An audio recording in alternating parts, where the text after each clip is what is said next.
ya. Arah terakhir bagi entry.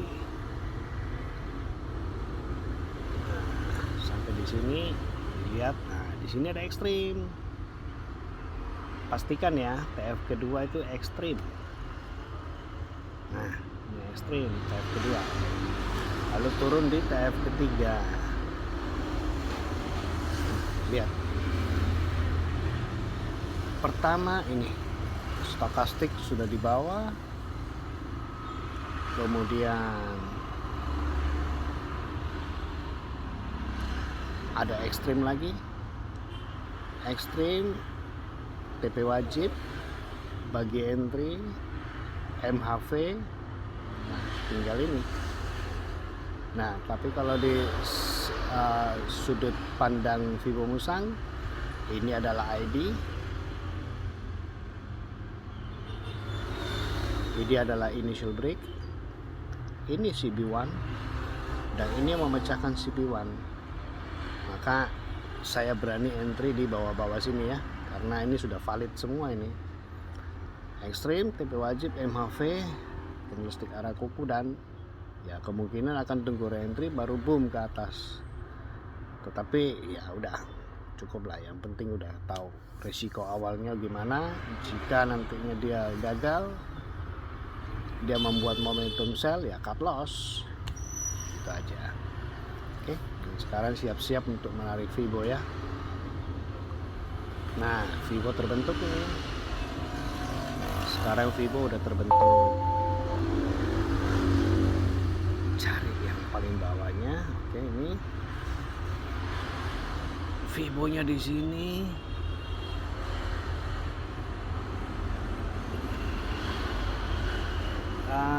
Pasang di TP1 dulu ya, 94254.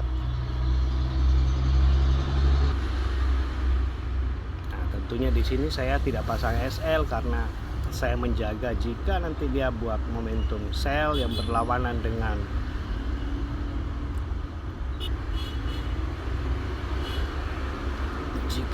membuat momentum sell yang berlawanan dengan pembukaan level Vibo ini dan membuat momentum sell, cut loss ya. Tetapi dari awal ini kenapa berani buy di sini, karena ya udah komplit ini, udah komplit.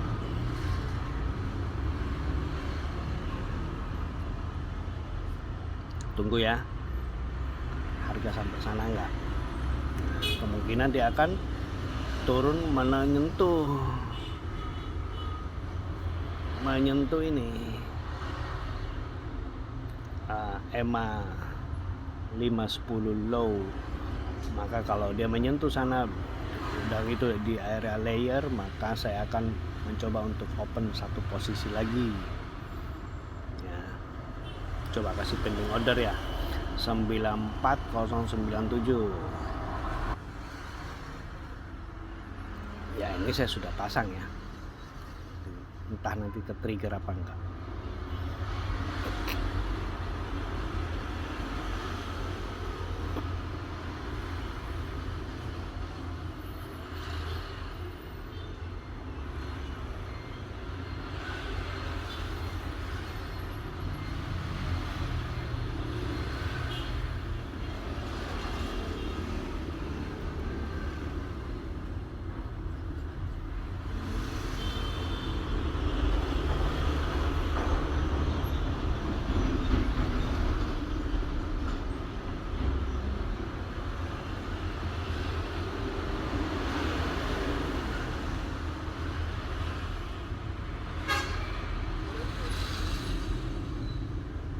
Mudah-mudahan ke trigger ini, mudah-mudahan ke trigger, mudah-mudahan ke trigger. Yes, ke trigger ya. Oke, sekarang hanya menunggu harga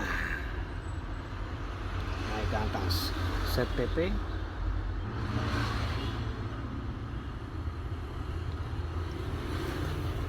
ya, jika nantinya dia gagal, untuk naik, dia buat momentum sell, maka kerugiannya ya lumayan. Ini ada dua entry posisi ya. Nah, ini kerugiannya akan lumayan. Tapi jika nanti dia sesuai dengan setup yang berlaku di sini, dia akan ke sini, ya berarti keuntungannya ya lumayan juga. Lihat aja nanti kemungkinannya bagaimana lah. Ini kan probabilitas saja. Nah, ini signal yang botnya Campbell lagi nih yang muncul ini. Makanya tetapi begini ya, meskipun signal itu muncul, ya kita diharuskan juga untuk, atau diwajibkan juga untuk memvalidkan, bukan serta-merta ada signal kita langsung open. Ya kalau benar sih ya nggak ada masalah. Yang dikhawatirkan itu jika TF kedua itu belum valid, ya artinya TF kedua itu minimal ekstrim, ya itu ya. Jika tidak ekstrim, sebaiknya tunda dulu deh, jangan buru-buru masuk. Nah, terus setelah dapat TF kedua ekstrim, baru kita turun ke TF di bawahnya untuk mencari konfirmasi apa ya. Pertama kan stokastik, kedua level setup musang, ketiga baru BBMA. Ini kan penggabungan. Kalau teman-teman ya udah tahu, itu satu-satu orang punya ini kepahaman. Ada orang yang pakai BBMA aja, ya udah pakai BBMA aja, nggak masalah. Bagus kok BBMA itu sudah. Kalau dilihat di sini tanpa musang kan berarti sudah ada ini, berarti kan sudah ada ekstrim ya. Ciri-ciri ekstrim kan ada candle reverse, retest, TP wajib, bagi entry. Tapi ketika bagi entry di sini tidak mampu membuat arah, dia malah cenderung untuk membuat perlawanan naik ke atas. Nah, ini kan sudah MHV ini, ya kan? Market hilang volume untuk turun. Udah, ketika naik ke candlestick arah, memecahkan candlestick arah kuku dan EMA 50, ya kemungkinan akan ada re-entry. Nah, setelah ada re-entry, ya dia akan mencari momentum. Ya, syukur momentum berterusan hingga mencapai TP. Itu jangan ketika momentum terus bagi entry lagi, momentum lagi, bagi entry lagi. Ya bisa sih. Tapi kalau harapan kita kan kalau bisa langsung naik, wur. Gitu. Nah, kalau saya gabung dengan setup musang. Nah, ketika ada setup musang itu kan salah satu setup reversal, pembalikan arah, ya kan? Nah, jadi kalau tanpa itu ya belum lengkap menurut saya, belum lengkap. Ketika sudah ada setup pembalikan arah, ya kita hanya menunggu yang dia break EMA 50, ya masuk sudah. Gitu.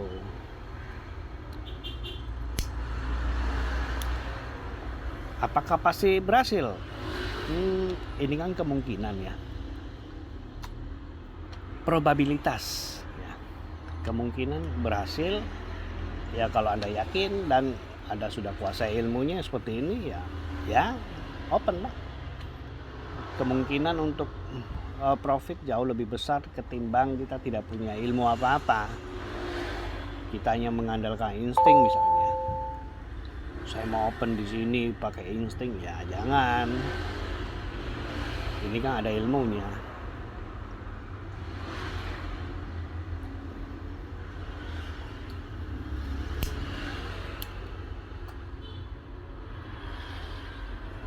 apakah kalau sudah ada ilmunya tuh dijamin pasti berhasil? 75% ya. Tetapi dari sekian banyak trader di dunia ini, yang berhasil cuma 10%. Selebihnya gagal. Karena apa? Ya tidak mudah memang trading. Trading nggak mudah. Yang bilang gampang siapa? Kalau gampang bangkrut ya betul. Tapi kalau gampang belajar 1 bulan terus berharap untuk menjadi trader yang pro, ya nanti dulu. Karena saya pun di sini sudah melalui jalan yang berdarah-darah ini. Baru sampai tahap kayak gini. Ini pun saya belum berani bilang bahwa saya sudah berhasil. Belum, saya masih belajar ini, terus belajar. Karena setiap setup, setiap yang akan divalidkan itu cirinya kan banyak, bukan cuma satu ciri, cirinya banyak. Jadi tidak seindah apa yang dibayangkan atau digambarkan dalam PDF. Kembali lagi yang saya katakan itu ya, tidak segampang itu, tidak semudah ABC misalnya ada kenaikan harga terus ini ada di break, itu kan gambaran, memberikan pelajaran di situ, gambaran. Tetapi aslinya ya kayak gitu, kadang hampir menyerupai, kadang serupa juga dengan benang kusut. Bulat di dalamnya. Nah, disinilah makanya kita terus belajar. Nah, ciri-ciri ekstrim, ciri-ciri MHV ya tidak seperti ini kadang-kadang ruwet. Jadi kita harus memahami ini betul-betul MHV enggak, ini betul-betul ekstrim enggak. Nah, gitu.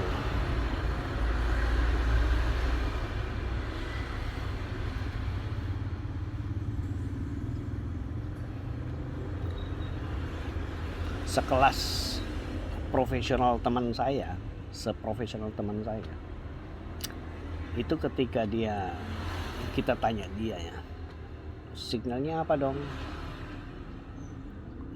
Mending kamu tutup aja laptop, gak usah trading kalau kamu tanya signal kepada saya, ya kan? Dia nggak mau memberi signal. Nah, di sini kelebihan dari Campbell. Ya, beliau mau memberikan signal, tetapi plus Anda juga dituntut untuk belajar, bukan sekedar makan mentah-mentah signal ini. Nah, ketika Anda diberikan signal seperti ini, tentunya Anda kan sudah diberi ilmunya sama Campbell. Ini yang grade A yang boleh dibuka yang kayak gini.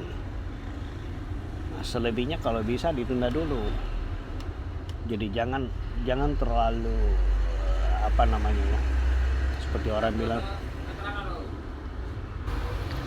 seperti orang yang takut ketinggalan harga. Jadi sembarang aja opennya, ya jangan.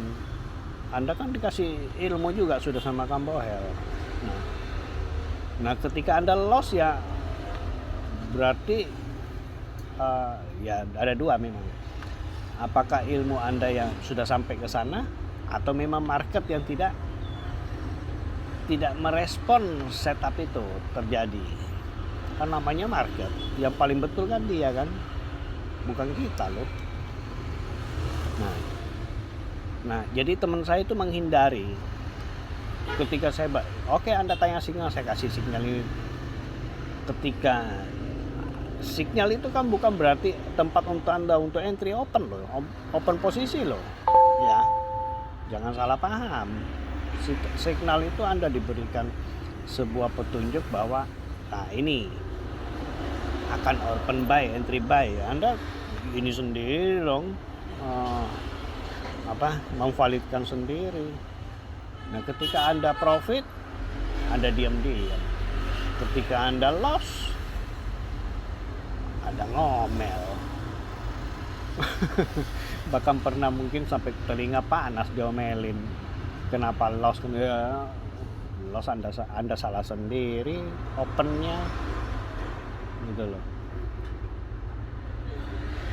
Nah, saya sendiri kalau open saya tidak pernah menyalahkan Kambohel kalau saya loss, dan saya juga tidak pernah euforia bahwa wah saya profit gitu. Enggak, biasa aja, karena begini, profit dan loss itu adalah bagian dari trader, bagian dari trading, itu profit dan loss itu. Jadi bagi pengguna bot, kalau loss ya dicari kenapa, apa kesalahannya. Oh, kesalahan saya ilmunya nggak saya pakai, bukan grade A saya masuk, ya kan. Oh, saya sudah pakai grade A, berarti market tidak merespon gitu. Itu aja. Cuma ada dua kemungkinan itu, market membuat anomali pasar, atau mungkin market mengambil stop loss Anda dulu baru jalan ke TP. Makanya kenapa saya selalu pakai cut loss jika dia membuat momentum berlawanan.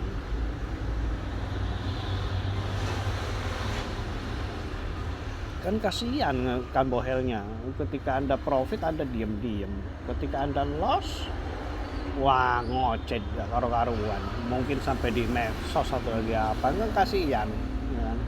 Beliau kan tujuannya baik untuk mencerdaskan para trader yang sering MC. Ya itu. Terus saya ketawa kayak sering MC. Apakah saya pernah MC? Pernah. Berapa kali MC. Sampai mencari caranya supaya tidak MC bagaimana? Ya belajar. Belajar saya berdarah-darah dulu. Dulu saya awalnya kan dari option sebelum kenal forex ini. Jadi market Amerika. Jadi jam 9 malam saya sudah menuju ke lokasi di mana teman-teman pada ngumpul. Jam 4 subuh baru pulang. Itu pun belajar loh ya. Itu belum berani open posisi, itu masih belajar itu. Nah, sampai ketika berani open posisi tidak dijamin untuk profit. Loss ya, pasti kalau loss. Profit belum tentu. Nah, bayangkan aja kalau dalam setahun, hampir 2 tahun saya seperti itu. Setiap malam keluar. Dalam 1 tahun pergantian musim ada berapa kali? Kalau tidak dalam musim penghujan enak, tapi kalau dalam musim penghujan ini yang pusing. Jadi kalau kehujanan ya udah basah semua. Yang dikhawatirkan itu laptopnya.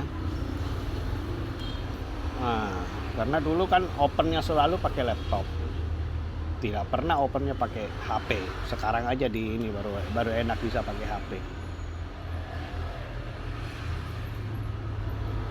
Terus kalau sudah loss, kehujanan lagi, pulang besok sakit karena besok kan harus kerja. Sedangkan pulang dalam kondisi sudah loss, sampai di rumah tidurnya kurang cukup untuk besoknya harus kerja, malamnya harus trading lagi. Bayangkan aja, kadang-kadang itu nangis, kenapa orang lain bisa berhasil, kenapa saya gagal. Tetapi ya inilah, ditempa dengan keadaan sampai membuat saya seperti ini sekarang. Saya pun sekarang tidak berani bilang bahwa saya sudah berhasil loh ya. Saya masih belajar ini, terus-terusan belajar. Nah, nunggu sampai ini, terlalu banyak ngoceh ini. Nanti terlalu panjang videonya. Oke, nunggu. Masih jauh ini. Masih jauh. Ada kurang lebih 10 pips ini untuk naik ke atas.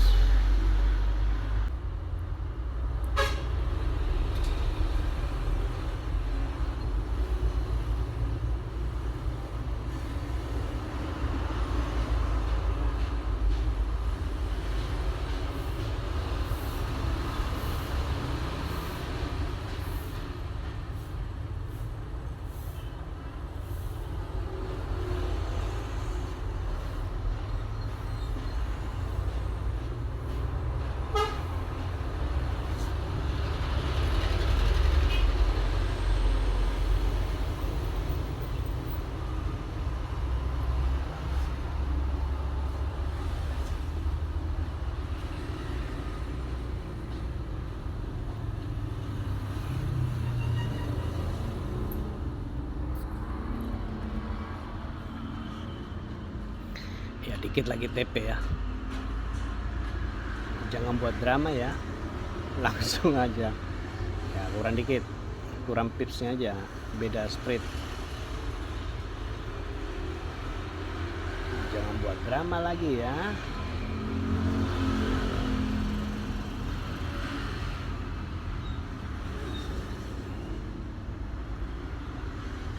Dikit lagi, dikit. Malu-malu dia. Malu-malu dia. Malu-malu dia. Beda dikit. Ayo, malu-malu dia. Ayo. Ayo,